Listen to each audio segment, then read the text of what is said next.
चलिए तो सर मैं आपकी ये उद्देश्यों को, आपकी बातों को मेरे मेरे हैंडलों के माध्यम से और मैं अपने खुद के माध्यम से लोगों तक पहुंचाऊंगा, बात रखूंगा।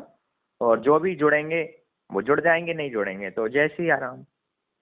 हाँ, बस उनसे एक प्रश्न जरूर पूछना जोड़ने के पहले कि अच्छा भारत चाहिए, और यदि उन्हें अच्छा भारत नहीं चाहिए तो मैं आपसे प्रार्थना करूंगा कि उनसे चर्चा ना की जाए, क्योंकि वो अपनी ऊर्जा का अपव्यय होगा।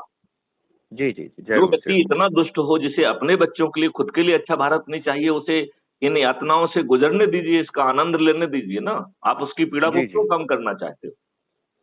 बिल्कुल नहीं। जो हमारी बातों में इंटरेस्टेड होगा, जो लगेगा कि हाँ ये व्यक्ति कर सकता है, हम उसी को बताएंगे, ना कि ऐसे व्यक्ति को जो हमारा मजाक उड़ाए।